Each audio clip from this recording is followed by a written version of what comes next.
Ingenieras y ingenieros, buenas noches, ¿cómo han estado? ¿Con qué es eso? Ok. Hola, profe. ¿Cómo han estado? Buenas noches. Bienvenidos al curso de compiladores del 2021-2. Mi nombre es Carlos Arturo González Cobo, soy ingeniero de sistemas. Este curso lo llevo dictando algún ratico en el ITM, entonces ya hay alguna experiencia sobre ese asunto. Permítanme, yo les comparto la pantalla para que veamos la información del curso. ¿Sí? Muy bien. Entonces, la información, venga, yo primero voy a la plataforma. Y por acá, por archivos, en la plataforma de ustedes, les puse el compromiso académico, los enunciados de los eventos evaluativos, el plan de estudios que estamos corriendo, la programación de sesiones y el microcurrículo de la materia. Y en la carpeta de materiales está la sesión de hoy en PDF. Ok, eso es lo que voy a presentarles aquí en la pantalla, pues para que hagamos un barrido de toda esa información que está ahí. Entonces, yo oculto esto. Arranquemos con el sílabo de la materia, ¿sí?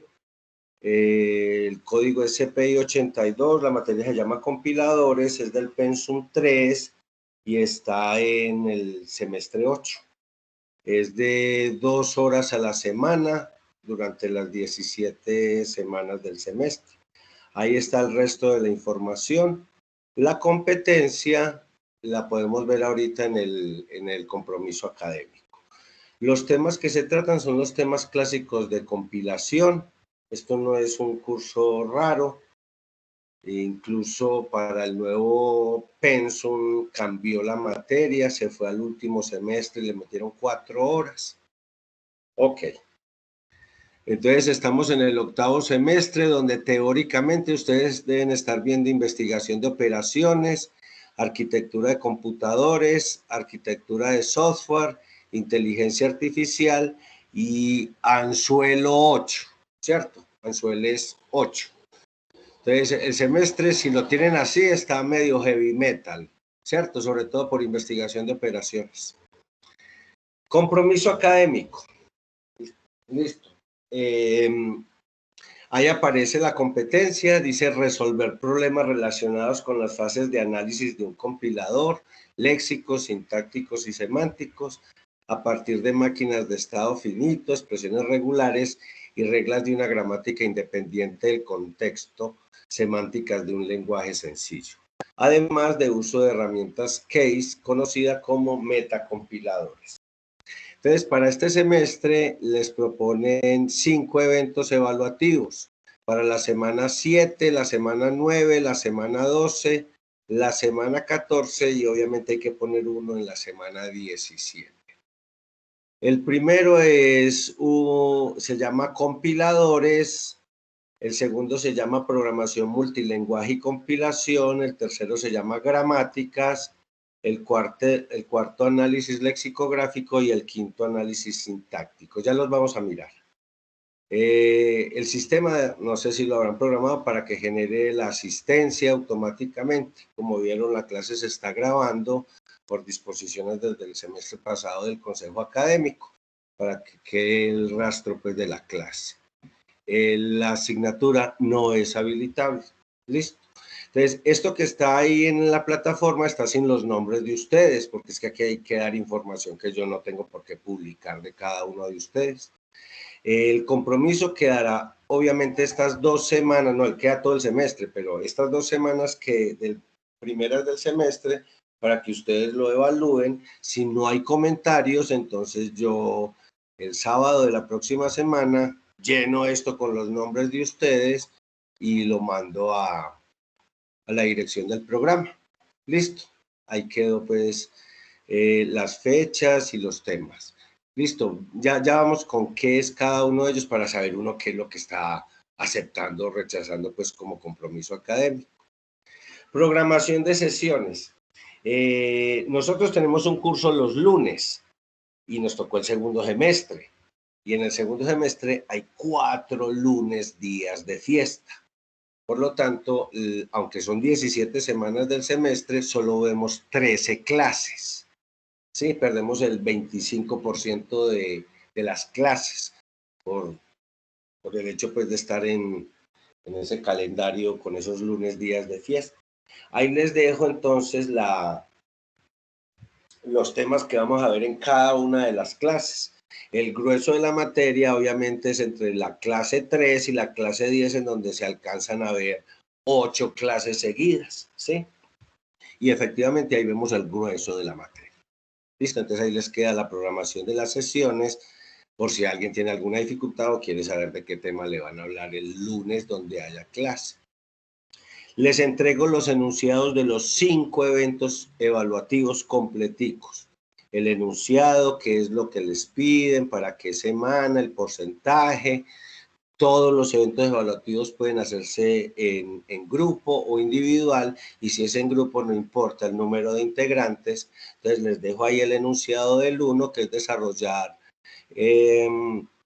una aplicación de Fibonacci y responder, pues dependiendo de qué herramienta van a utilizar, les van a pedir una información sobre esa compilación y les van a decir, hagan 5 compilaciones del mismo programa en 5 días diferentes.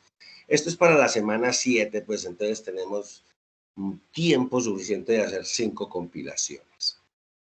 Los entregables que les piden, pues casi siempre es un documento y algunos archivos de algún proyecto de software, la dirección de envío de los resultados y la rúbrica de evaluación, ¿sí?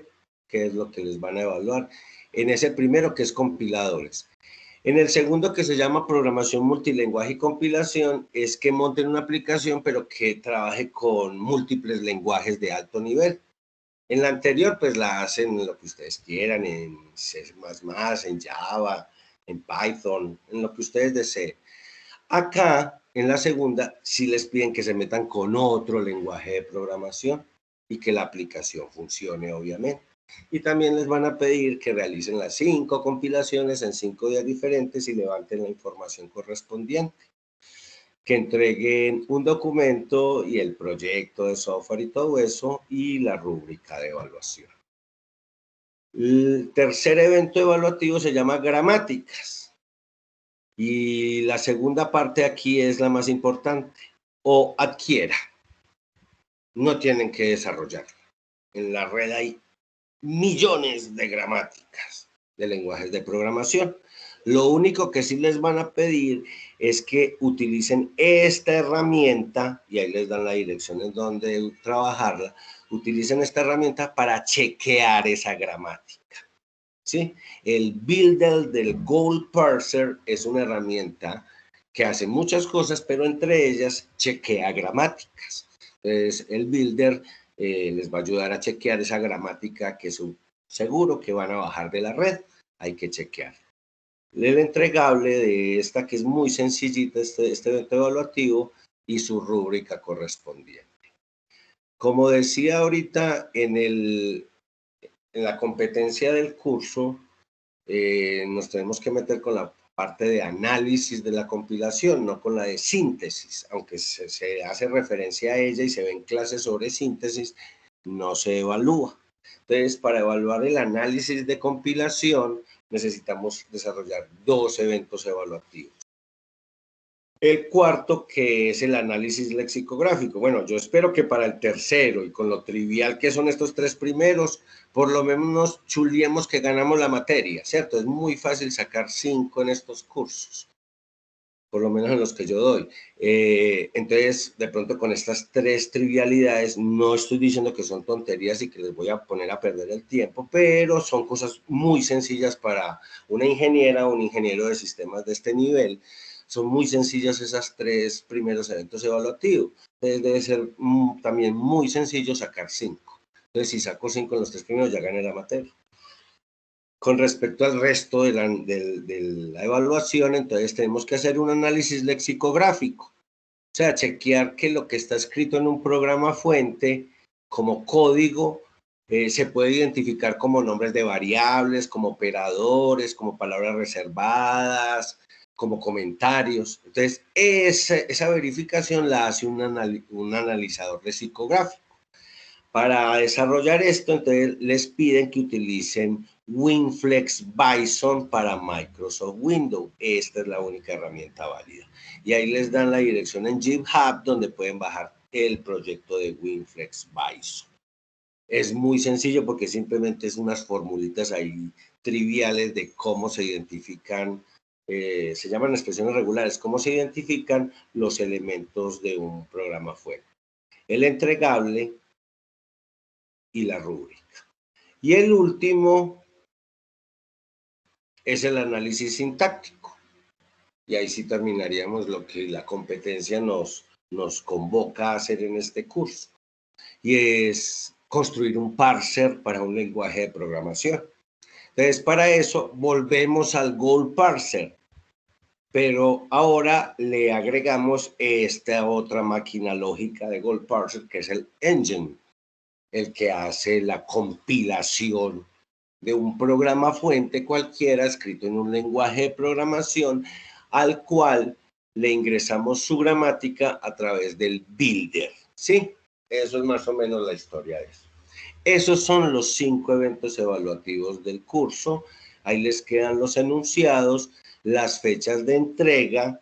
Si usted está interesado en entregar antes sus eventos evaluativos, yo se los recibo de mil amores, se lo califico, pero se lo registro en la semana siguiente que indique la fecha de entrega programada.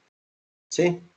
Yo se los recibo. Si me quiere entregar los 5 la próxima semana, yo los recibo, pero solo los puedo registrar cuando esté dicho por las fechas de esto que están en el compromiso académico.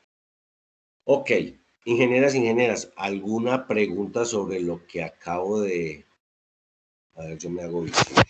Sobre lo que acabo de presentar del curso, pues que es como la burocracia del curso. Cómo se evalúa, qué vamos a ver y en qué vamos a utilizar nuestro tiempo.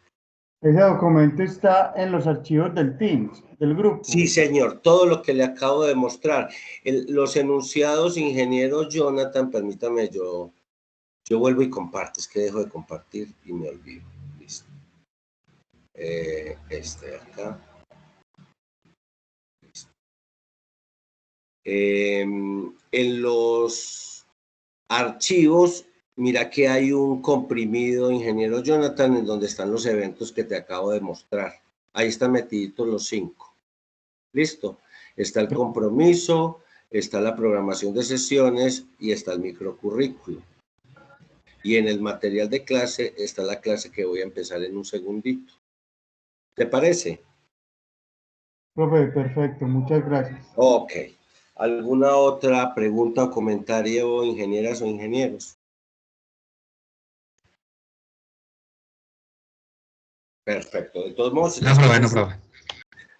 las cosas se pueden seguir conversando en el camino, no hay ningún problema. Pero por lo menos ahí están los enunciados para que ustedes se den cuenta si el compromiso académico tiene algún sentido. Está el sílabo para que también se den cuenta si les van a evaluar lo que supuestamente les deben enseñar. Y están pues las programaciones de las sesiones para que también hagan el chequeo correspondiente. Siendo así, me permiten y arranco entonces el curso, ¿sí? Que de acuerdo con la programación de sesiones, hoy tenemos que ver el tema de compiladores. Y como que el tema va a tener algo que ver, por lo menos, con los 2 primeros eventos evaluativos. Entonces, arranquemos con ese asunto. ¿Qué es un compilador? Un compilador es un traductor, es un software, una máquina lógica de traducción que se alimenta con un programa fuente escrito en algún lenguaje de programación o escrito en algún idioma humano o escrito en algún idioma robótico y que la traducción genera una imagen de ese programa fuente en otro lenguaje de programación. Eso es el chiste del compilador, ¿sí? Nosotros estamos acostumbrados a usar compiladores durante toda la carrera y los que trabajan durante sus labores cotidianas, seguramente si trabajan en esto de software. Y entonces uno siempre tiene asociado que el lenguaje de programación tiene que venir acompañado de un compilador, ¿sí? Esos lenguajes de nosotros son de alto nivel. El destino de la compilación, o sea, este lenguaje que queremos aquí obtener, la imagen de ese programa fuente en ese lenguaje, por lo general es lenguaje ensamblador nativo de una máquina. Y cuando yo digo máquina es de un procesador de computador. Entonces, por eso dentro de los temas del curso hay que ver lenguaje ensamblador. No tanto cómo se construyen programas, porque eso se ve en arquitectura de computadores, sino qué efectos tiene el lenguaje ensamblador en todo el proceso de compilación. Ese es nuestro objetivo, obtener a partir de un fuente escrito en un lenguaje de alto nivel, el nombre que usted le quiera poner, obtener una imagen de ese programa en lenguaje ensamblador, o sea que estamos a un nivel de estar en el código del procesador, que se llama código de máquina. Ese no es el nivel más bajo de la programación. Debajo del código de máquina del procesador están los microcódigos del hardware, ¿sí? Entonces, tenemos microcódigos del hardware, código de máquina del procesador, lenguaje ensamblador del procesador. Y de ahí para arriba, todos, absolutamente todos, son lenguajes de alto nivel. Dentro del nivel del lenguaje ensamblador, cabe un lenguaje que se considera de alto nivel, pero como fue construido y para lo que ha sido utilizado desde que fue construido, y este año ese lenguaje está cumpliendo 50 años, es el C. El lenguaje C se considera un lenguaje de alto y bajo nivel al mismo tiempo. ¿Ok?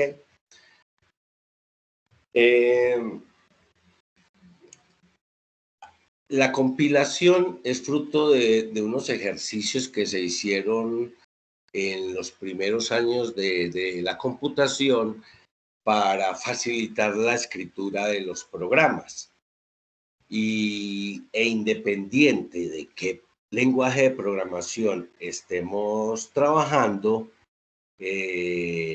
todos los compiladores tienen la misma estructura. Todos. ¿Por qué? Porque ellos responden a un modelo que se llama de máquina de estados finito.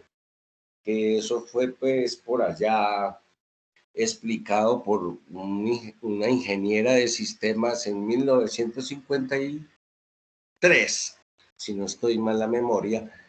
Y esa explicación que dio permitió que al año siguiente apareciese el primer lenguaje de programación. O sea, la computación de nosotros se parte en el 1954. Antes del 54 todo era código de máquina. Las ingenieras e ingenieros de sistemas programaban máquinas.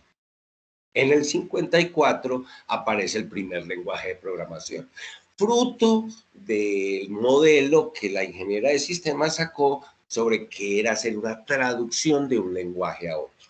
Ese primer lenguaje de programación se llamó Fortran, traductor de fórmulas, que es lo que quiere decir la palabra Fortran, ¿sí? Y fue el que puso al hombre en la luna. Ya después de puesto el hombre en la luna, ya surgen otros lenguajes de programación mucho más poderosos, ¿sí? Ya se crea la programación orientada a objetos por allá en 1974, creo, si no estoy equivocado, y ya empiezan a surgir los lenguajes de programación que conocemos nosotros actualmente. El objetivo del curso, más allá de toda esa parafernalia de datos que vimos ahora, es que dentro del perfil del ingeniero de sistemas, de la ingeniera e ingeniero de sistemas del ITM, la producción de software en etapa de construcción, porque puede ser en requisitos o en diseño, no, es en la etapa de construcción, se mejore, que hagan mejor software, que escriban mejor código. a partir de la comprensión de qué es lo que ocurre con su código y que usted después simplemente observa una aplicación en producción, en ejecución. Entonces, para uno eso es una caja negra impresionante. Yo escribo en Java, pero me queda un ejecutable. Escribo en Python y me queda un interpretable, o puedo obtener un compilable. Escribo en C++ y me genera un proyecto con un ejecutable y un montón de elementos adicionales. Entonces, eso estamos acostumbrados a que sea el resultado de nuestro trabajo de construir software. Lo que pretende el curso es explicar qué es lo que pasa por dentro. Eso es todo, ¿sí? Y es claro por la experiencia que ustedes han tenido con el uso de compiladores, tanto profesional como académicamente, que cuando uno manda a compilar un programa, el compilador le informa de errores y le genera advertencias sobre el código por posibles malfuncionamientos en tiempo de ejecución. Entonces, eso lo ayuda a uno también a mejorar el código que está construyendo. Pero lo más importante y en los últimos tiempos para los compiladores es una etapa que vemos en una sola clase, pero es que es el corazón pues de la compilación moderna, que es la optimización. Necesitamos que los códigos ejecutables de nuestras aplicaciones no solo quepan en los grandes computadores de las empresas, sino también en los computadores personales de las personas, sino también en los smartphones, sino también en los dispositivos de Internet de las cosas que tienen una memoria chistosísima, es una memoria que se mide en CAS y ahí hay que meter el programa, el pedazo de sistema operativo que se necesita y la pila de protocolos para que el dispositivo ese se comunique con el resto de la red de cosas, ¿sí?, que tiene que alimentar. Entonces, como nosotros somos los que construimos el software, entonces nos están imponiendo esos retos. Necesitamos software cada vez más comprimido, más pequeño en ejecución. El código fuente puede ser todo lo gigante que usted quiera. Eso no le importa a nadie, sino al que está construyendo el software. Pero el ejecutable tiene que ser lo más pequeño posible. O sea, ya no es que simplemente me compile y me entregue un ejecutable, todo el proyecto de ejecutable, sino que esté optimizado en ese aspecto. A mí me tocó estudiar un lenguaje de programación que es mi último apellido agregándole una L, COBOL. Era un lenguaje estilo Python indentado, o sea que uno tenía que poner las instrucciones en una columna específica.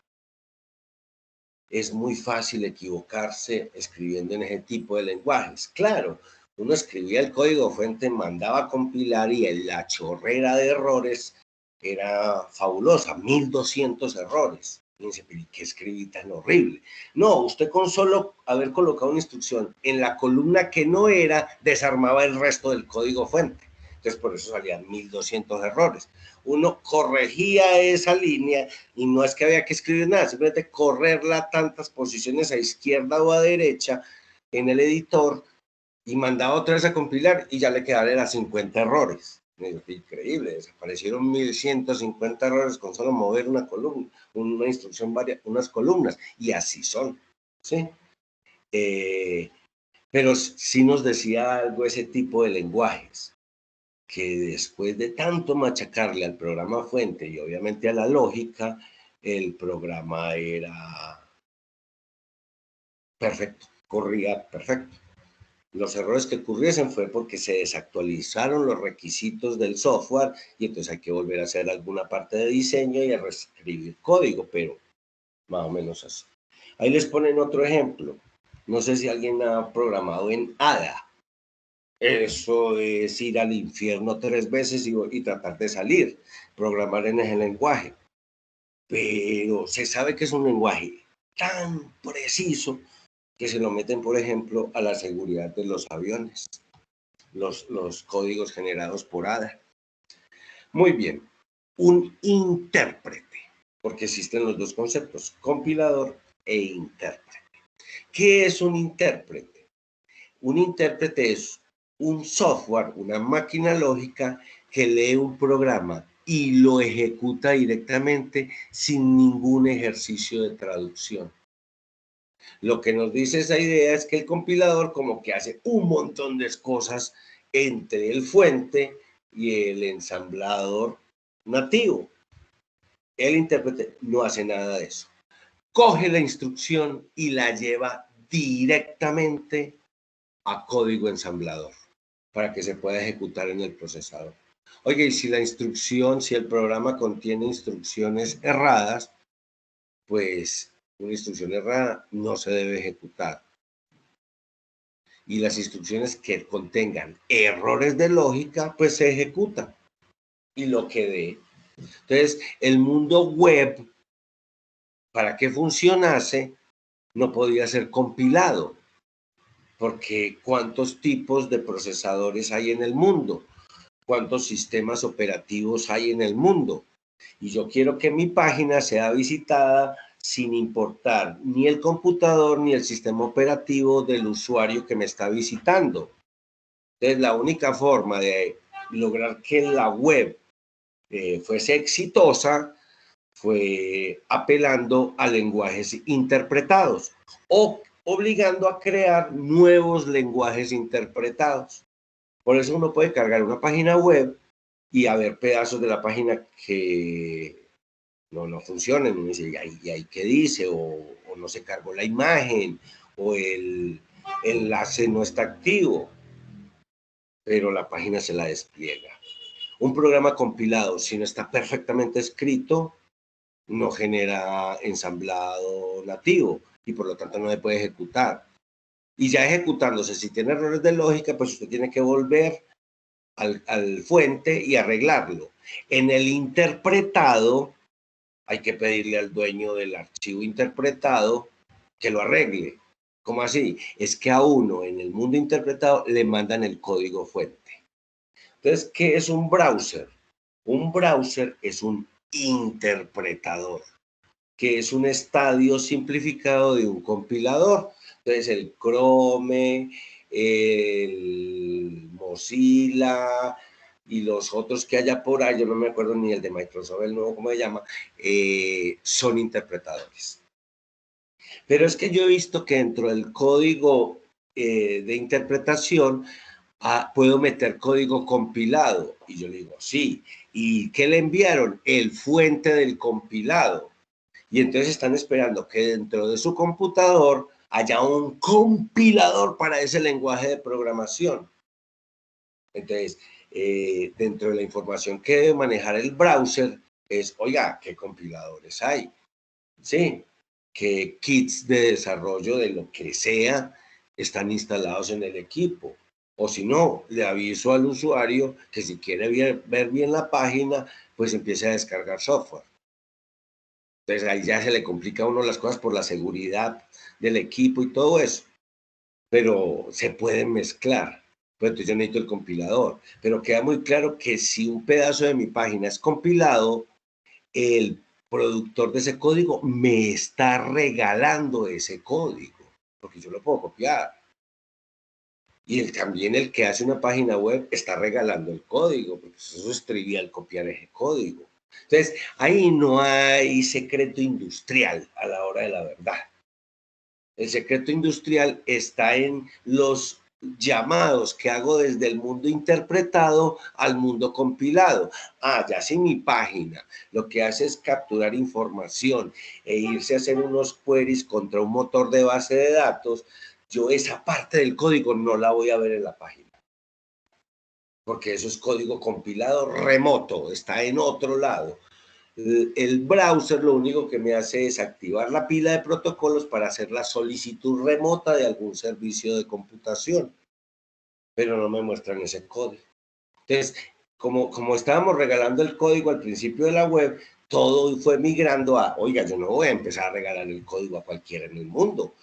Tenemos que cambiar la web para que se adapte a que siga siendo interpretada, pero que permita llamar aplicaciones compiladas, pero que se ejecuten en modo web, o sea, en modo cliente-servidor, no que el cliente se quede con todo el código. No, eso no tiene sentido. Listo. Muy bien.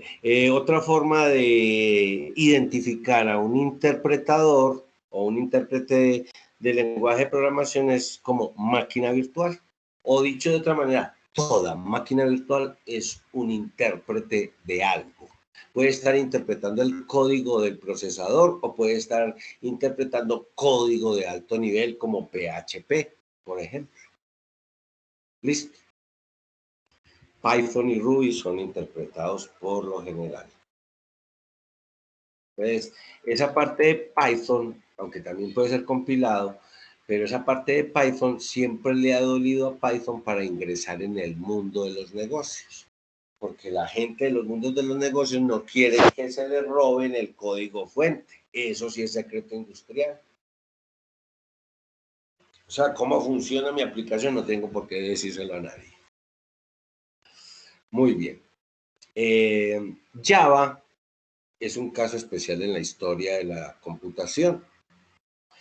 ¿Por qué? Porque Java fue una de las primeras propuestas serias y por eso es un producto industrial en que podía trabajar como compilador o como interpretador. Usted decide.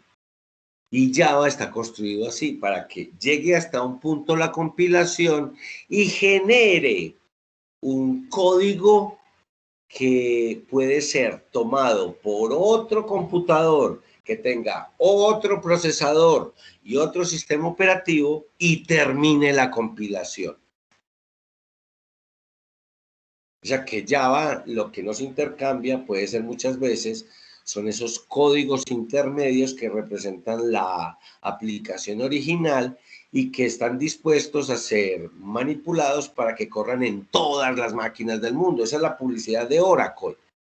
Yo no sé cuántos billones de equipos en el mundo tienen Java. Eso es lo que dicen los señores de Oracle.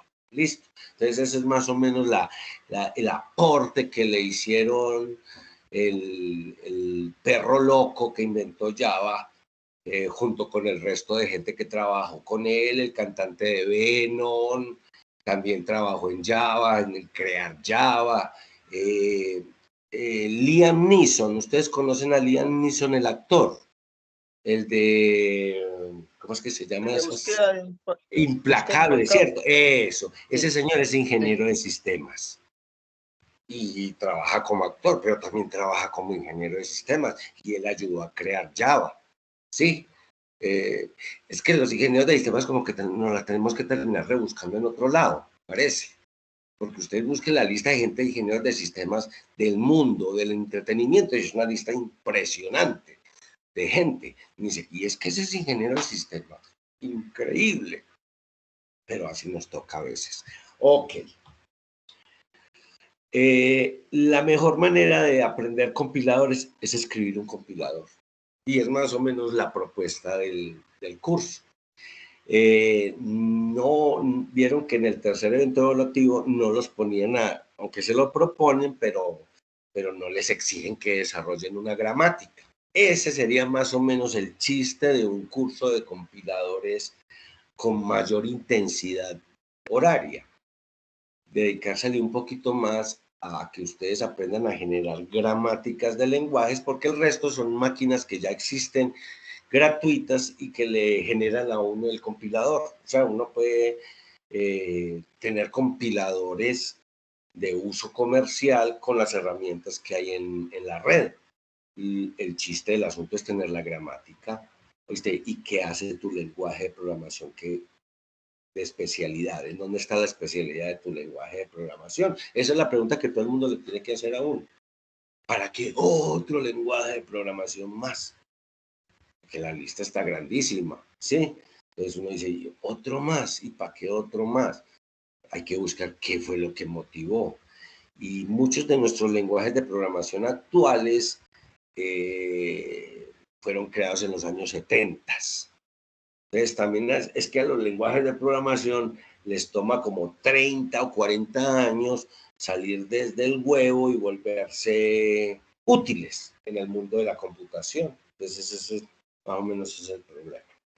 Listo. Un compilador moderno, real, debe ser escrito en lenguaje C y en lenguaje ensamblador. En este caso x86 para nuestras máquinas. Permítanme, ¿en qué lenguaje está escrito Windows 11? Que ya nos anunciaron el Windows 11. A ver, en C, en C Sharp, en C++ y en ensamblador. Por lo que uno sabe, pues a ustedes les han dado medio madera con C Sharp. Pero mire, de los 4 lenguajes con los que está hecho esta pendejada de Windows 11, 3 son C, alguna forma de C. Sí, porque estos no se llaman C++ y C Sharp, porque simplemente al que lo inventó le gustaba la letra C y se ranchó en que fuera C. No, todos nacen en C. Entonces, mire, 3 lenguajes de programación, 2 de alto nivel, 1 de nivel intermedio y un lenguaje ensamblador. Para construir un sistema operativo que debe ser un poquito más complicado que hacer un compilador. Sí, pero más o menos esa es como la recomendación que nos dan ahí. Obviamente nosotros no vamos a hacer eso en este curso, porque yo no puedo asegurar que todos sepan C para el nivel de que se requiere para escribir un compilador. Y yo creo que eso no es el chiste. Sí. Vamos a utilizar las herramientas que les mostré, pues por lo menos que les hablé en la lectura de los enunciados de los eventos evaluativos y hasta ahí. Esas herramientas están hechas para C++, para C Sharp, para Java. Usted escoge cuál quiere y la utiliza y ya. Pero no hay que aprender C. Listo. Y hay 3 análisis muy sencillos. Java, el problema es el bajo rendimiento. Python es que no deja trabajar bien las variables, ¿sí? Y Rust, que eso es una maravilla de lenguaje, todavía no revienta y no sé si vaya a reventar, ¿sí? Porque con el cambio de era que nos tocó, entonces no sé si todas estas cosas van a tener validez dentro de algunos años. Listo. Sigo con esto. Bueno, lo del C, ahí les queda. ¿Qué sucede con las arquitecturas de computador? ¿Sí? Miren, el mundo moderno de los equipos de personales y de escritorio ya está más controlado por los computadores de AMD que por los de Intel, ¿sí? Esos procesadores RISC, o sea, los procesadores que tienen muy poca carga de código y que son muy eficientes, se quedaron en eso, en pura definición, ¿sí? Por ahí va viniendo ARM, pero va viniendo. Seguramente en el futuro lo vamos a escuchar. Las otras arquitecturas de computador propietarias completamente, si usted trabaja en una empresa que tiene un equipo de esos, tiene que aprender de esa máquina y se acabó. No hay otra posibilidad porque esa es la máquina de la empresa. Pero si usted se da cuenta, una tendencia que se va a hacer cada vez más prioritaria es que la oficina y la nube de computación de la empresa debe estar disponible en el lugar en donde uno se encuentre. Por lo tanto, lo que uno va a necesitar es que su equipo personal o su smartphone tenga capacidades para correr un IDE, escribir código, compilarlo y enviar el resultado, ¿sí? Y no creo que las empresas, no todas, nos vayan a comprar nuestros equipos personales. Se supone que entre lo que nos den como salario, tendremos que comprar nuestros propios equipos. Entonces, eso va a forzar a que el software se empiece a escribir de cierta manera para ciertas condiciones. Eso va a hacer que muchas arquitecturas de computador desaparezcan y que muchos lenguajes de programación desaparezcan. ¿Sí? Porque ya no es el centralismo de la empresa. ¿Sí? Ok. Al final de cuentas, usted para construir su compilador, escoja lo que quiera. La cosa es que le quede bien construido. Muy bien. Perfecto. Cadena de herramientas del compilador. Entonces, aquí, después de haber visto toda esa introducción sobre la compilación, me vienen a contar que los compiladores en realidad no son un solo software, sino que son varios software que se etiquetan bajo el nombre de compilador de algún lenguaje. ¿Sí? Como esto es una clase técnica, yo no estoy tratando de venderles ningún producto, pues yo tengo que hablar con la parte técnica de la compilación. Entonces, un compilador es una tool chain, una cadena de herramientas que permite tomar el programa fuente y generar los ejecutables correspondientes.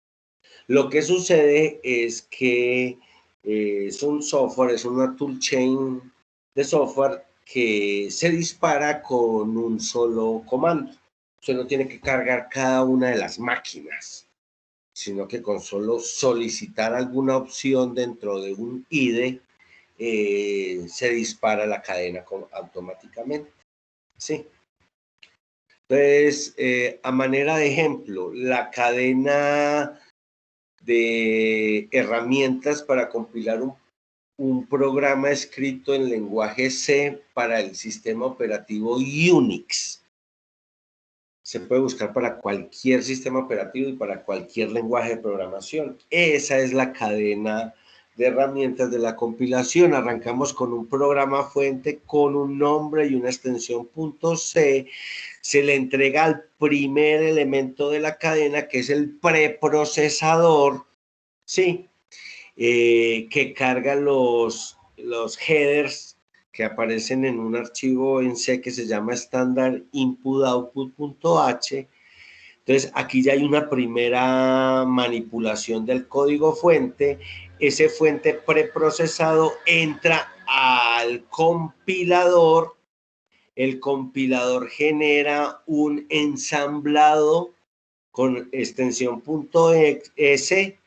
Se le entrega a un ensamblador que genera un código objeto de extensión .o, que se le entrega a un enlazador estático que utiliza las librerías con extensión .a, que genera un ejecutable, pero todavía no se puede hacer nada con él.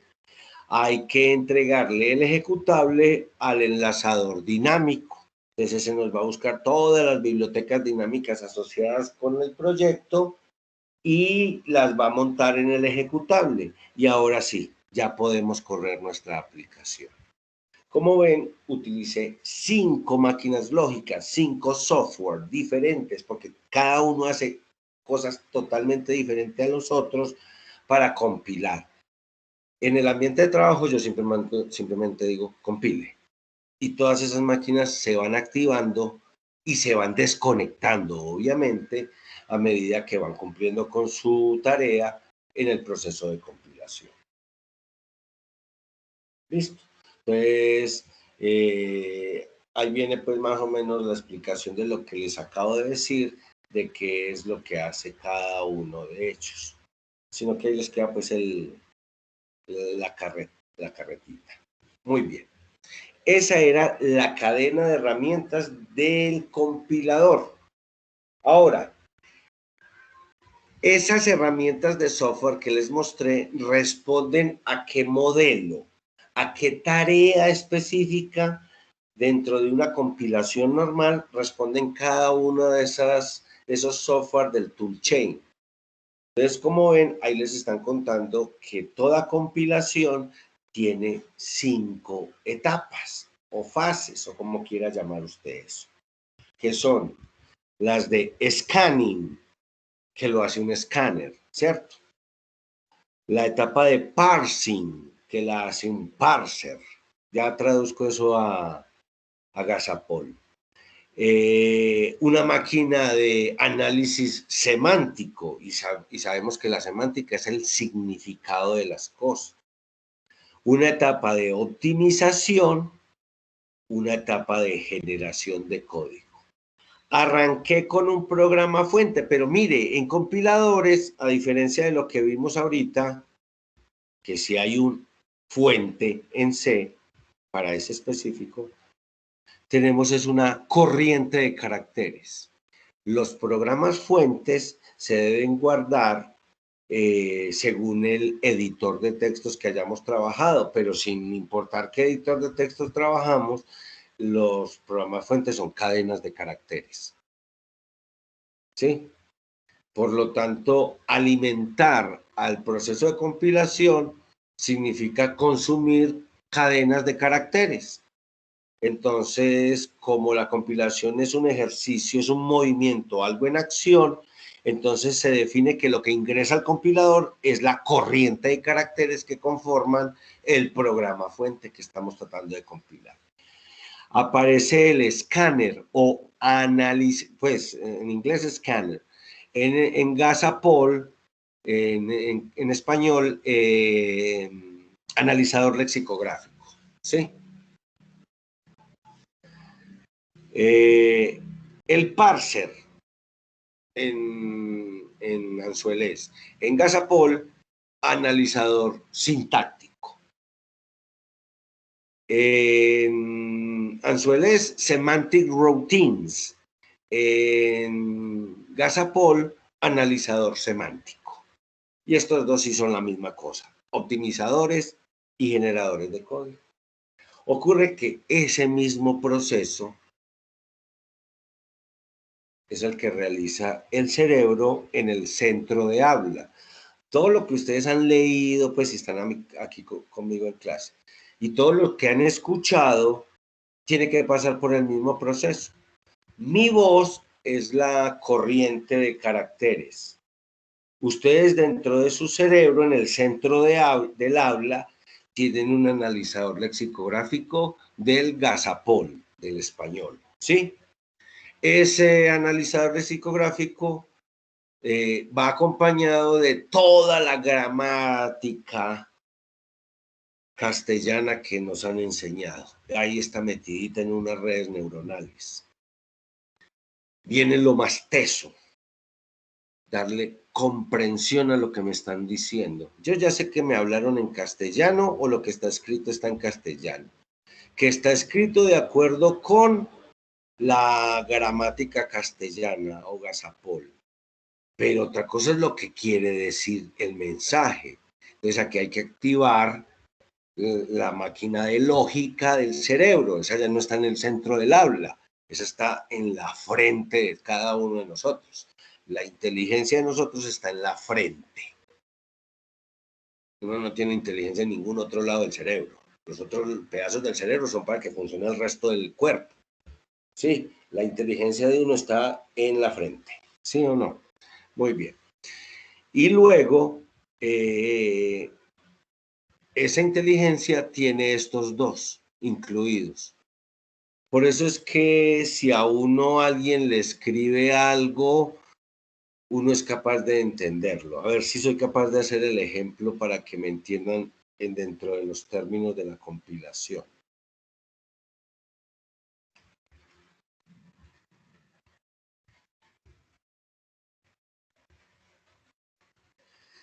En rebuscadito, rebuscadito, ahí puede decir antes, reemplazando las vocales por las figuras de los números correspondientes o más cercanos.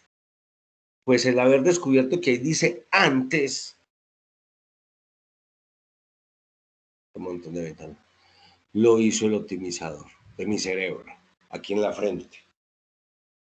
Entonces, por eso es que yo puedo entender muchas cosas que supuestamente no deberían ser comprensibles. Por eso es que entendemos un chiste.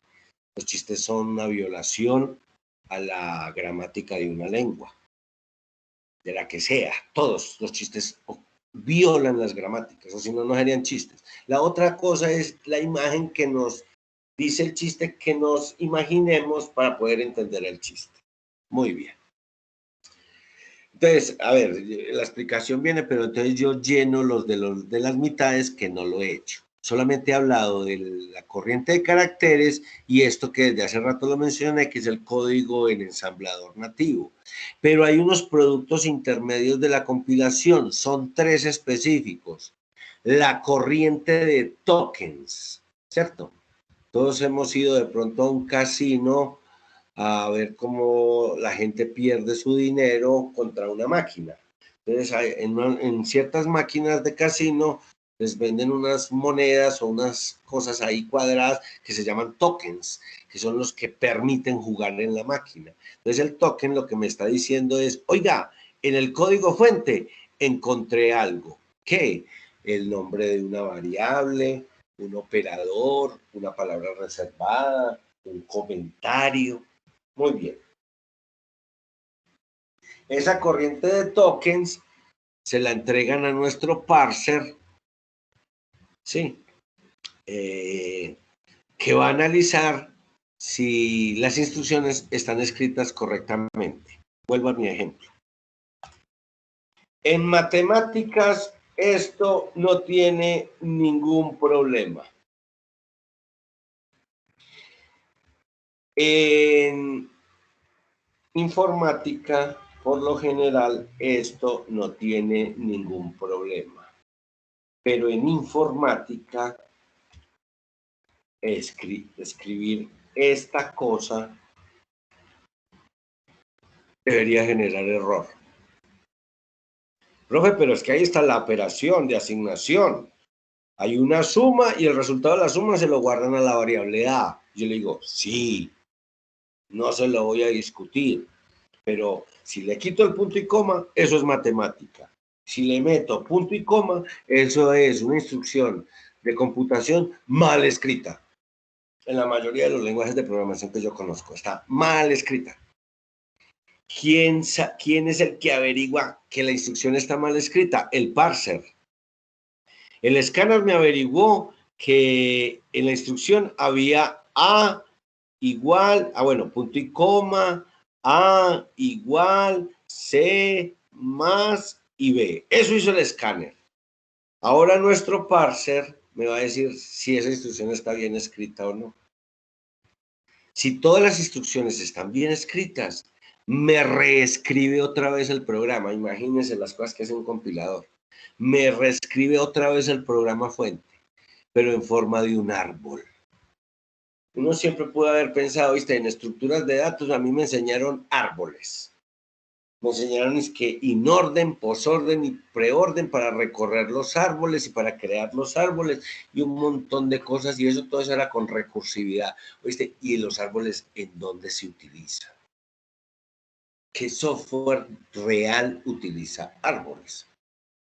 Porque uno después de ver estructura de datos es muy difícil que alguien le pida, una profesora o un profesor le pida que haga una práctica en donde usted tenga que bolear árboles. No es muy cotidiano eso.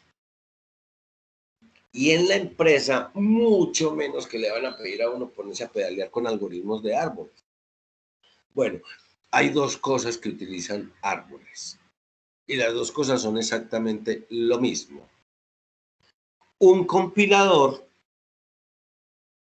y el interpretador de queries de un motor de base de datos. Usted cuando le manda un query a un motor de base de datos, le manda un mini programa. Que solo tiene una instrucción, sí. ¿Quién dijo que un programa con una sola instrucción es incorrecto? Entonces, el Hola Mundo es un programa incorrecto, porque solamente tiene una instrucción. Print ln, no sé en cuántos lenguajes pueden escribir hello, hola mundo, y ya, y se acabó el programa. No, ese programa es válido y compila y da salida exitosa. Listo. El query a la base de datos, requiere que lo interpreten.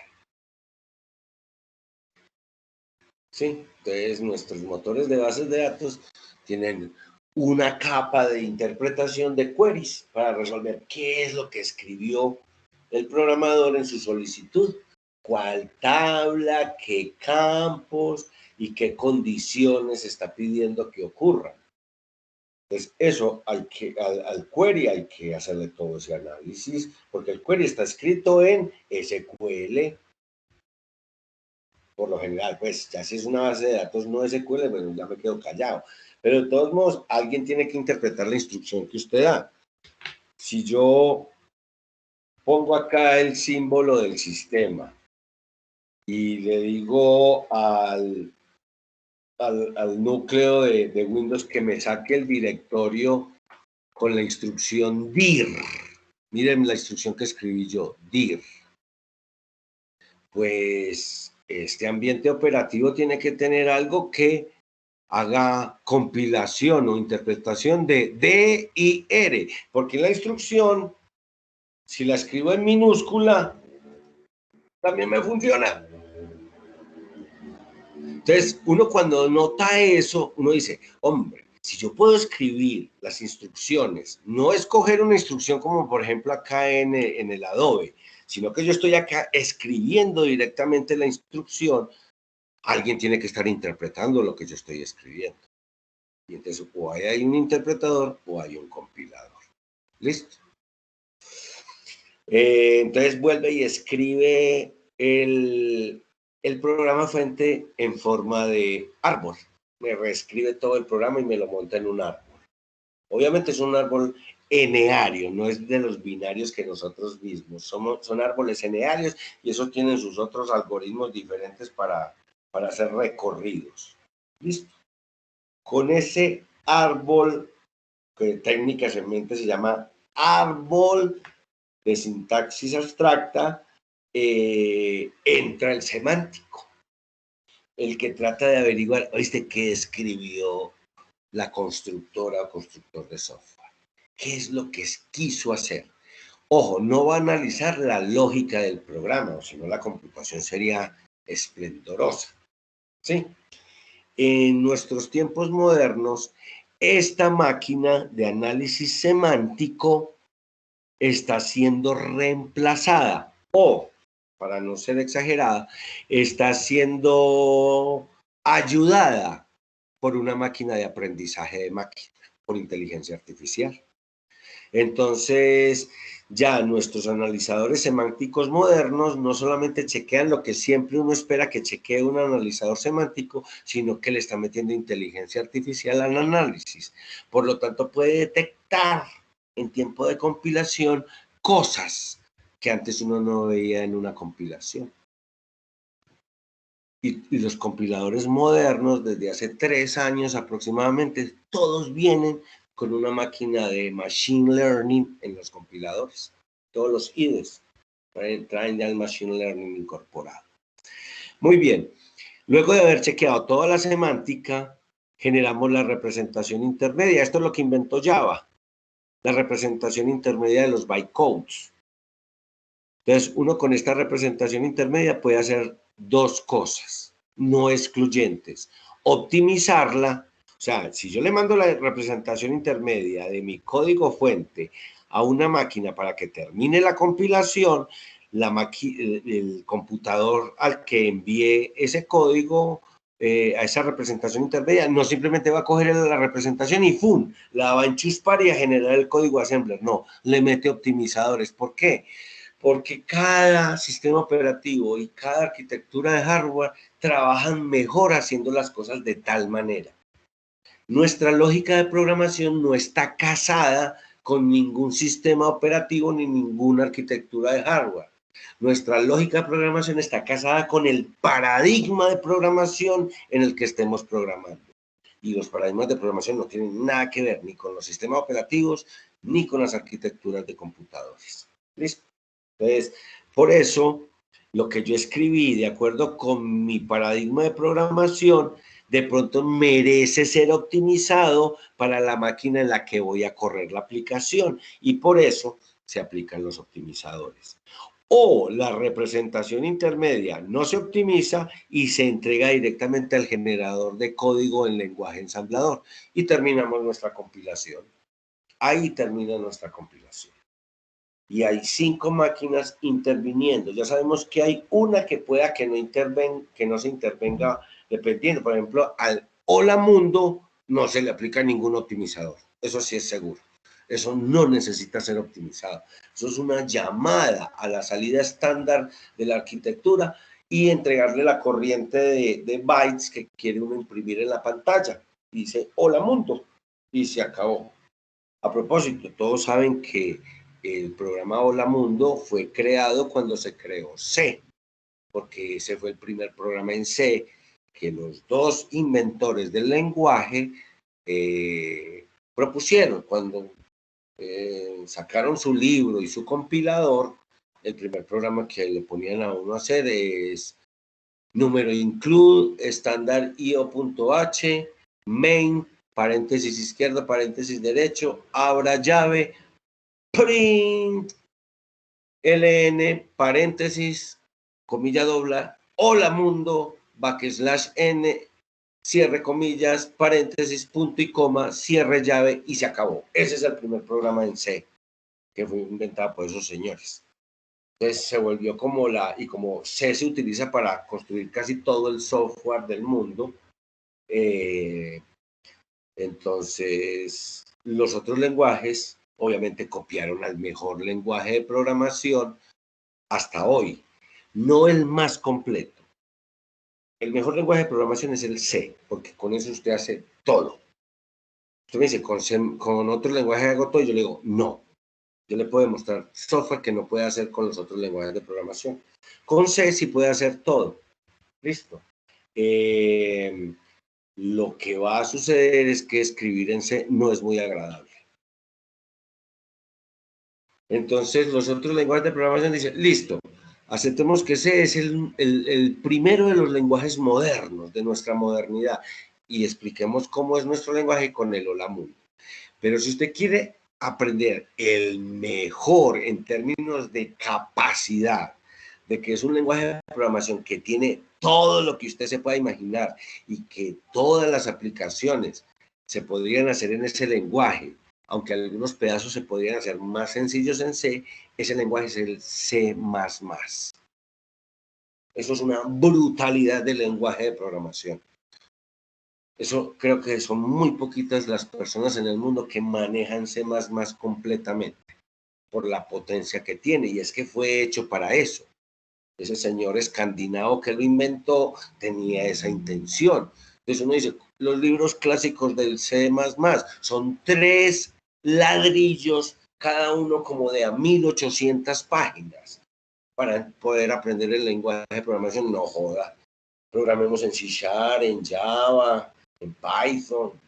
Uy, el C++ es una bestialidad. Ok. Continúo aquí otra vez. Entonces, aquí vienen pues las diapositivas de lo que les estaba explicando en ese punto. Muy bien. Veamos un pequeño ejemplo de compilación para cerrar la clase de hoy. ¿Sí? Vamos a compilar ese programa que tiene una sola instrucción, que tiene 4 variables, que tiene una constante y que tiene 7 operadores. Listo. Veamos a ver todo lo que acabo de decirles. Porque a eso termina uno, pues, si habla de compiladores. Variable, variable, constante, variable, variable. Operadores, igual, paréntesis, más, paréntesis, asterisco de multiplicación, paréntesis, paréntesis y punto y coma. En nuestro programa no hay palabras reservadas y aparentemente no hay comentarios. No sé en qué lenguaje de programación sea eso. Puede ser cualquiera. Esa instrucción cabe en un montón de lenguajes de programación. Ok, compilémosla. ¿Listo? Entonces, ¿se acuerdan? Arrancamos con la corriente de caracteres y le inyectábamos la corriente de caracteres al escáner.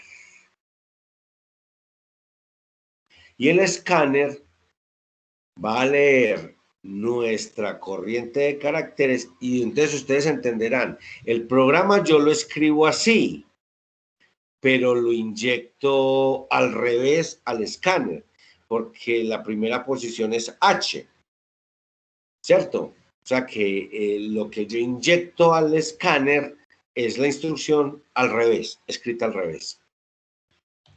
Por lo tanto, los puntos y comas siempre van en la primera posición del escáner. Y es la forma en que el escáner se entera de que se acabó la instrucción.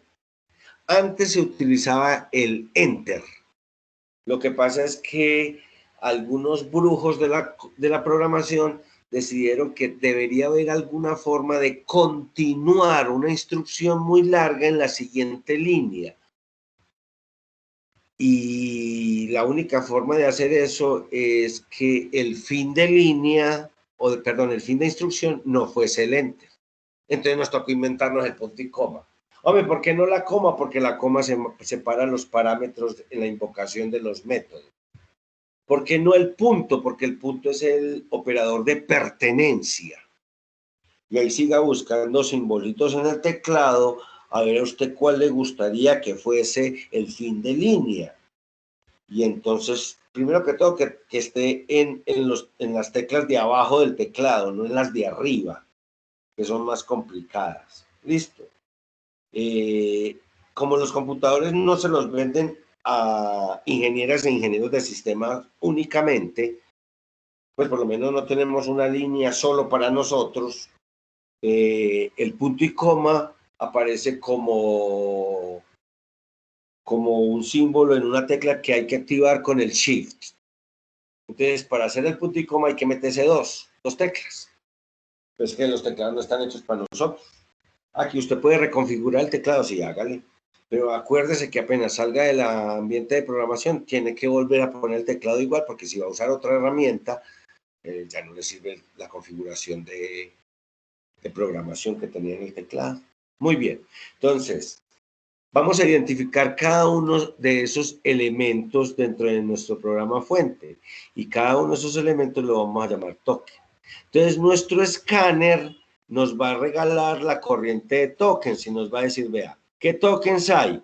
Un identificador, porque las variables y las constantes las vamos a llamar identificadores, técnicamente hablando. Entonces, hay un identificador y vea que eso está metido dentro de un cuadrito, haciendo referencia, pues, que es una unidad aparte de la unidad igual, de la unidad paréntesis, de la unidad identificador with, de la unidad más y así. Entonces, estos son los tokens a los que llevo mi escáner a partir de este programa fuente.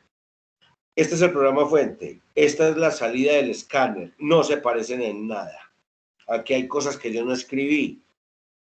ID, dos puntos, no lo escribí. Eso no aparece en el programa fuente por ningún lado. Esos son metadatos que le ingresa el escáner al proceso de compilación. Listo. No tenemos toda la información de los tokens. Por ejemplo, no sabemos esas variables height, width, factor y foo de qué tipo son. En ninguna parte dice, porque miren que el programa no tenía declaración de variables. ¿Sí? Y como yo no tengo de qué tipo son, entonces yo no tengo claro si esta es una suma entera o una suma flotante. Y si esto es un producto entero o es un producto flotante.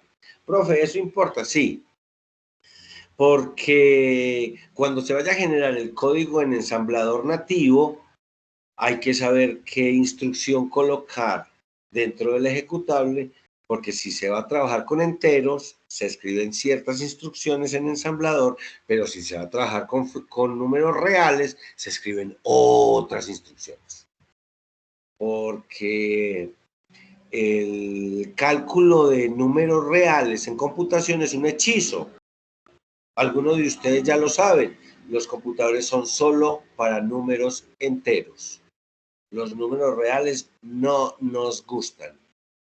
El señor Alan Matheson Turing, que inventó esto, no inventó para números reales, lo inventó para números enteros. Más aún, en su artículo, él dice cómo se representaría un número real en el computador de los números enteros. Así lo explica claramente, directamente, sin ambajes. Los computadores son para números enteros. Por lo tanto, si queremos que trabajen números reales, vamos a tener que usar otro hardware.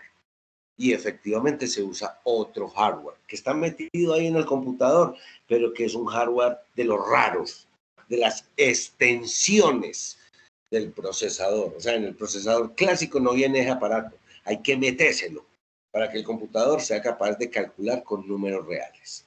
¿Listo? Entonces, por eso es para nosotros muy importante desde la programación declarar las variables. Esa es la única justificación por la cual en los lenguajes de programación de alto nivel hay que adicionar una sección en donde la programadora o el programador declare las variables, diga de qué tipo son. Y entonces uno termina descubriendo que a la hora de la verdad, para el compilador y para el computador, que sea entero, que sea char, que sea string, da la misma cosa. Lo que sí llama la atención es cuando aparecen las variables reales, las flotantes. Ahí sí el compilador y toda la máquina le pone una atención especial a qué le pasa a esa variable o a esa constante real, porque necesita un tratamiento especial. Por eso es que necesitamos los tipos de las variables. Si no, no tendríamos que decir nada, simplemente utilizaríamos las variables y la forma en la que la instrucción utiliza la variable indica el tipo de la variable. Y así empezó la computación, hasta que alguien pidió números reales y dañó la fiesta de mafiosos. Oye, como estábamos de contentos con los números reales enteros, ¿por qué tenías que pedir? Porque el computador tiene que servir para hacer cálculo científico. Mao, nosotros somos los que ponemos la plata para que usted haga los computadores, o sea que me le hace que el computador trabaje con números reales. Ah, pues que el inventor no lo inventó para eso. Ah, bueno, el inventor, pero no nosotros. Usted tiene que hacer la magia para que eso ocurra. Y a los ingenieros electrónicos los pusieron a construir la magia de los números reales. Ok. Entonces, necesitamos esa información adicional sobre qué tipo de variables o de almacenamientos numéricos estamos trabajando. Para hacer eso, el compilador genera algo que se llama una tabla de símbolos, en donde mete cada variable, su tipo, su ámbito, si fue inicializada, etcétera, etcétera. Muy bien. Hecho esa etapa de scanning y obtenidos los tokens, entramos al parser, a la sintaxis, pero para que la sintaxis funcione, a mí me tienen que dar una gramática. Y la gramática lo que me especifica es en qué orden se pueden colocar los tokens, ya en este punto tengo que hablar de tokens, en qué orden se pueden colocar esos tokens para que la instrucción esté bien escrita. Yo no sé si el cálculo va a ser correcto, pero para que la instrucción esté bien escrita. Entonces, ¿quién me dice a mí cómo evaluar si las instrucciones de un lenguaje, de un programa fuente escrito en un lenguaje de programación están bien escritas? Su gramática. Entonces, a mí me tienen que dar una gramática. Y las gramáticas se escriben más o menos, no siempre, así. Y entonces observarán que en esta gramática el lado izquierdo es el mismo, pero el lado derecho, para el mismo elemento del lado izquierdo, cambia. Entonces yo puedo decir que una expresión es una expresión más una expresión, o una expresión es una expresión por una expresión, o una expresión es una expresión igual otra expresión, o una expresión es un identificador, paréntesis, una expresión, paréntesis. O puede decir que una expresión es una expresión entre paréntesis, o que una expresión es un identificador, o que una expresión es un entero. Ocurre que para el ejemplo que les están poniendo en clase, esa gramática de 7 producciones es suficiente para compilar el programa que estamos compilando, que es este. Este es el que estoy compilando. Yo necesito una gramática que me descubra que yo puedo escribir esto y que está bien escrito. Que yo puedo escribir esto y que está bien escrito. Y que si este está bien escrito y este está bien escrito, puedo juntarlos con este otro. Y que después de juntar todos estos, puedo ponerle un punto y coma. Y sigue estando bien. Y luego de tener todo esto con el punto y coma, puedo utilizar un igual y otro de estos. Observe que por aquí había esa, mire la de acá. De acá, expresión igual a expresión. Es lo último que analicé.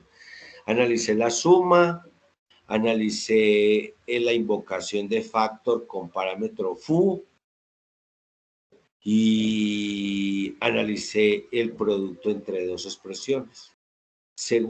Con esa gramática, analizando este programa, parece que el programa está bien escrito. Hay algo que me permite hacer suma, hay algo que me permite meterlos entre paréntesis, hay algo que me permite colocar un identificador y a continuación una expresión entre paréntesis, hay algo que me permite multiplicarlos y hay algo que me permite igualarlos. Y eso se llama gramática. ¿Sí? Entonces, lo que les acabo de explicar está ahí. Está en esta cosa. ¿Sí? Para este caso, como es un ejemplo, y no vamos a acabar la materia hoy, esta gramática es ambigua. Quiere decir que tiene dos interpretaciones posibles, una sola instrucción.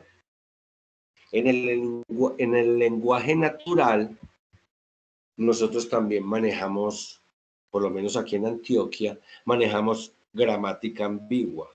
Uno tiene que averiguar si la persona le está hablando a uno en gazapol, o sea, en español, o le está hablando en parlache, que es el idioma oficial de Antioquia. ¿Sí? Entonces, uno tiene que ver si cuando le dicen chimba, de qué le están hablando a uno. Porque si va y busca en el diccionario en español, chimba dice una cosa, pero si busca en el diccionario de parlache, chimba es otra cosa. Entonces a nosotros nos toca trabajar gramáticas ambiguas en el cotidiano de la vida, como a mucha gente en el mundo, obviamente. No todos tienen sus idiomas particulares, ¿sí? Solamente hay 3 idiomas particulares en Sudamérica. Uno se habla aquí en Antioquia, el otro se habla en el centro de Chile y el otro se habla en la provincia de Buenos Aires, en la Argentina. Se llaman parlache, coa y lunfardo. Si a ustedes o a sus papás les gusta el tango no se puede escuchar en español. Para escuchar tango uno necesita saber lunfardo, porque lo que dice el cantante de tango, por más que parezca español, no dice lo que uno está escuchando, eso tiene otro significado. Hay lugares en las redes donde le explican qué es lo que dice la letra de un tango, ¿sí? Y hay grupos aquí de música antioqueña, urbana y todo eso, que si uno no sabe parlache, no sabe que están cantando. Más o menos es así. Muy bien. Este sigue siendo nuestro ejemplo de toda la... bueno, estábamos en la compilación. Entonces, ya usamos la gramática para ver si el programa estaba bien escrito. Como el programa está bien escrito, entonces construimos nuestro árbol de sintaxis abstracta, el AST. ¿Sí? Entonces, con ese AST que es reescribir, en su momento les mostraré esos árboles, es reescribir ese programita sencillo, se lo entregamos a las rutinas semánticas para que verifiquen, hagan type checking, o sea, chequeo de tipos. Oíste, vos sí puedes sumar un string y un número real. Eso de pronto te marca error el compilador loco, porque es que eso no es muy normal. Sí se podrá hacer, pero Primero explícame qué resultado da eso. Bueno, el compilador no se pone en todos esos análisis, ni es flexible con uno. Si a él le dijeron que no se podían juntar strings con números reales en una expresión con un operador multiplicación, entonces eso va a marcar error y se acabó. No, pues que yo quise decir esto. Ah, entonces, o vas a tener que inventar unos métodos que permitan hacer esa suma, haciendo todos los cambios que haya que hacer en cada una de las variables. Eso es programar. Porque la mayoría de las capacidades de programación modernas ya están metidas en las bibliotecas de métodos y clases de la mayoría de los lenguajes de programación que utilizan ese paradigma. Entonces uno dice, ¿y yo qué es lo que programa? No, usted lo que hace es mandar a leer unas variables y empezar a llamar un montón de funciones de las bibliotecas para que le hagan todas las chequeos, cálculos a esas variables y al final de cuentas eso hay que guardarlo en algún archivo, en una base de datos o desplegarlo en la pantalla. Entonces, como que la programación se tiende a volverse un poquito más sencilla, ¿sí? Y hay mucha gente que no está en nuestra profesión que parecen que son buenos programadores. Porque la herramienta le da muchas ayudas. Obviamente, desarrollar nuestra lógica de programación no es tan trivial. Yo creo que es de las pocas profesiones que sí hay que asistir a la clase a ver cómo explican los algoritmos. Porque si no, de pronto uno no los entiende cuando los explique otra persona. Como eso es puro trabajo cerebral, entonces no es de subir el brazo ni mover el pie, y es tratando de entender en abstracto qué es lo que está, qué cálculos están haciendo. Entonces lo de nosotros tiene una complicación un poquito particular. Muy bien. Con nuestra árbol de representación abstracta, de sintaxis abstracta, ya con el type checking de las rutinas semánticas, generemos el código intermedio y de ahí vayámonos a generar código de máquina, ¿sí? Miren lo de la generación de código intermedio lineal. Se recorre el árbol en posorden.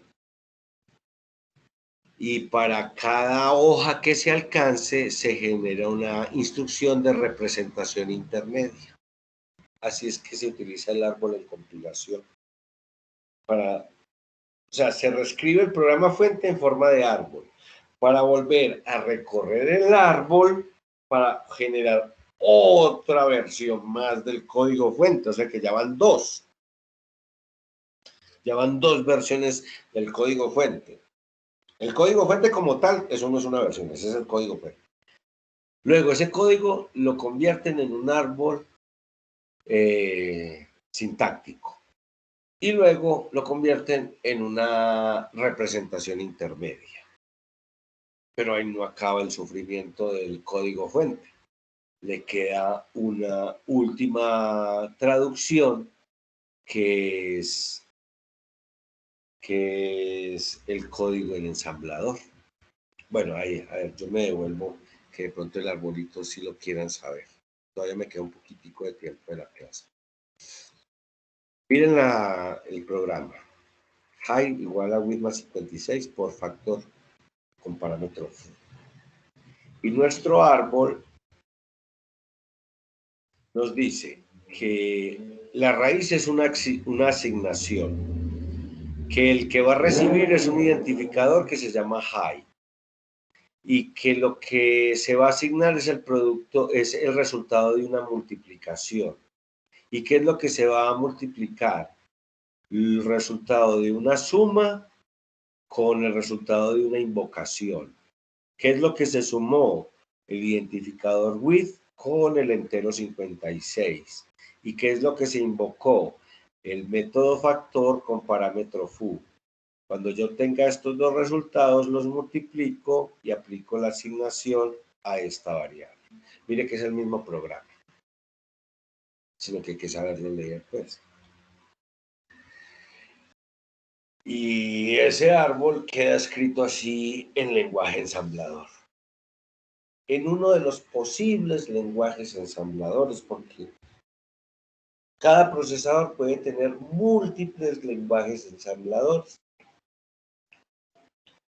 Entonces más o menos quedaría así nuestro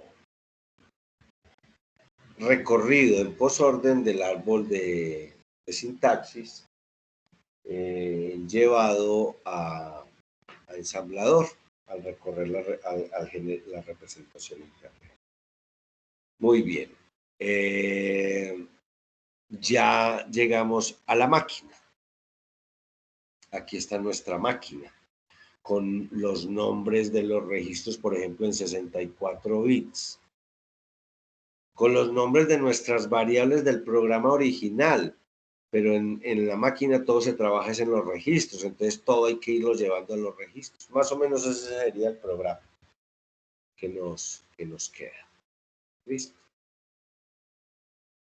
Entonces, ya para cerrar la clase, y es de todos modos la última diapositiva, un compilador es modular, o sea, hay 5 pedazos y pueden haber muchos más de acuerdo con lo que usted quiera definir como su compilador. ¿Listo? Un compilador, como lo ven, vuelvo y repito la idea, es una cadena de herramientas. Ya vimos la cadena de herramientas y ya vimos qué es lo que se espera que ocurra en cada fase que está representada por una de esas herramientas. Si usted se da cuenta, y como lo mencionamos ahora, para cualquier programa, en cualquier lenguaje de programación, en cualquier paradigma de programación, hay que hacer exactamente lo mismo. Entonces yo podría construir un producto de software en donde coloco múltiples compiladores. Sí, todas esas máquinas que están ahí. Incluso de cierto punto en adelante, los optimizadores, perdón, el generador de representación intermedia, los optimizadores y el generador de código ensamblador son exactamente el mismo, sin importar el lenguaje de programación.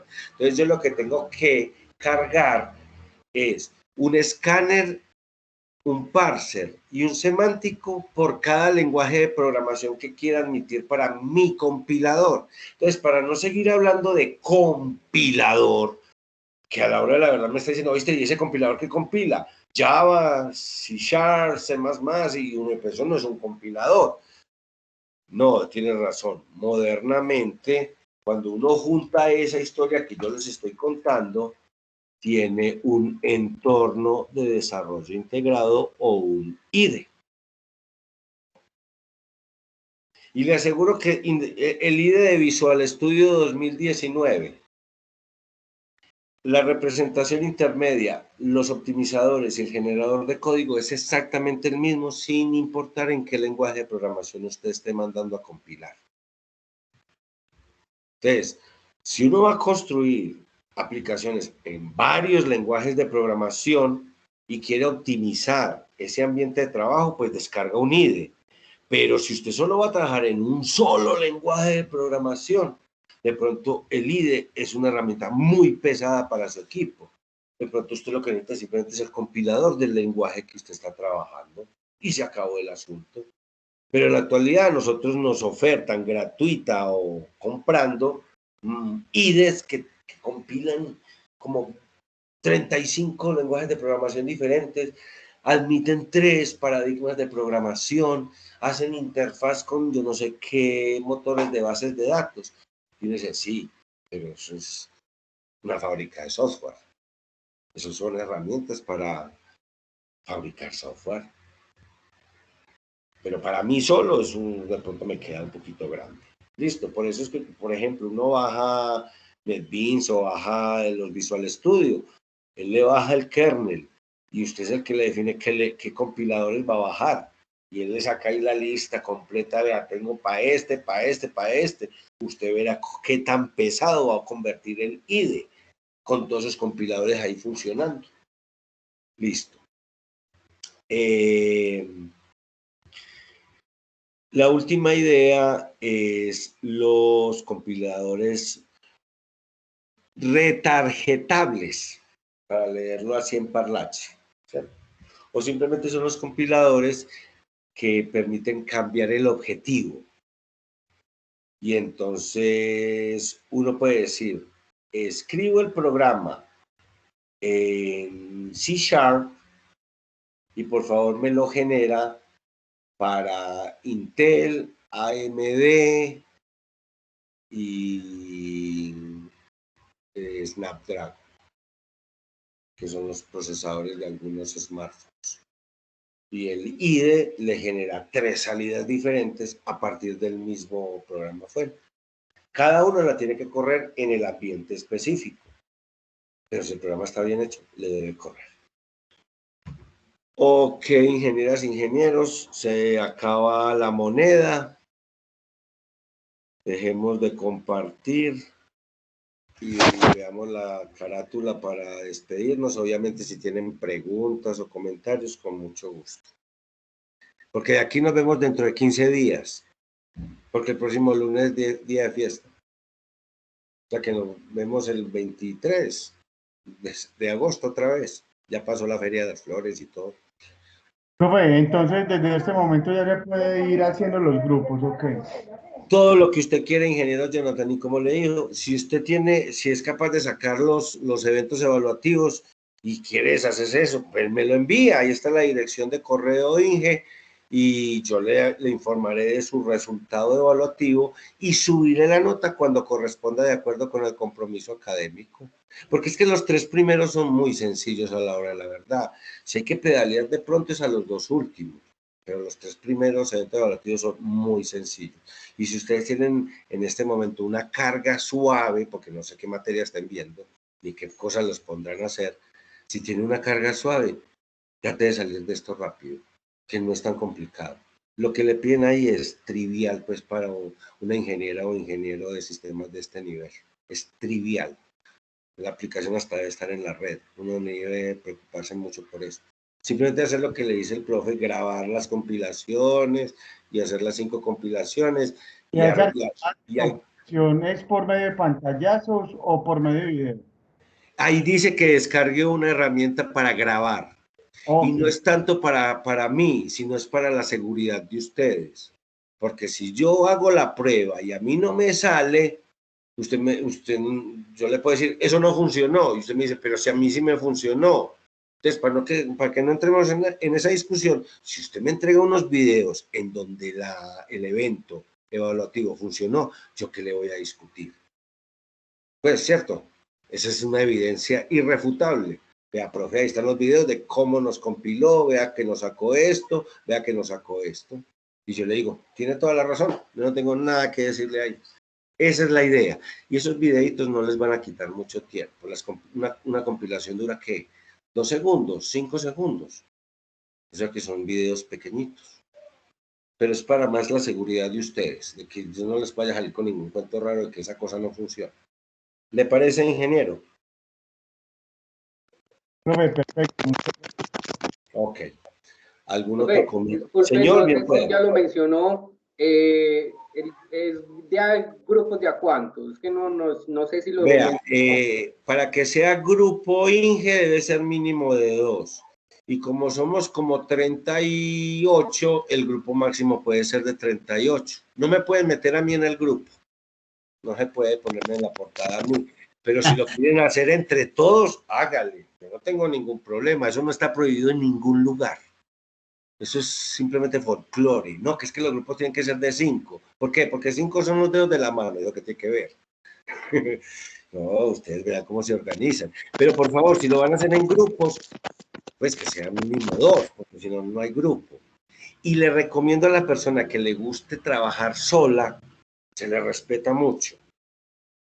Pero en esta forma de enseñanza, con estos afanes, con todo el mundo presionándolo a uno, estar solito es dar papaya para no entregar bien los eventos evaluativos. Y yo no lo dije de chiste, y lo comentarán entre ustedes si quieren. yo no tengo ningún problema en poner 5 a un evento evaluativo bien hecho. De tal manera que si uno saca 5 en los 3 primeros eventos evaluativos, esta materia ya está chuleada. Por lo menos en ganarla. Yo no sé en cuánto quieran dejarla, pero por lo menos en ganarla.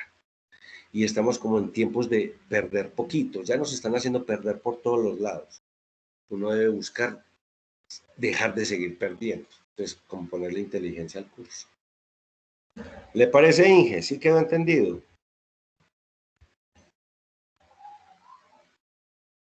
Ok. ¿Alguna Ingeniero, otra? sí, señor. Muchas gracias, Perfecto. Inge. Con mucho gusto. ¿Algún otro comentario o pregunta? Con mucho gusto, ingenieras e ingenieros. No, profe, muchísimas gracias. Perfecto. Una feliz noche para todos. Nos vemos en 15 días. Se cuidan bastante. Muy amables. Ingeniero, buenas noches. Que esté muy Sí, bien. ahí queda la grabación disponible para todos ustedes. ¿Ok? Gracias. Que estén muy bien. Feliz Gracias, noche. profe. Feliz Hasta noche. luego. Muchas gracias. Permiso. Que estén muy bien. Hasta luego. Hasta luego. Adiós. Hasta luego, muy amables. Por favor.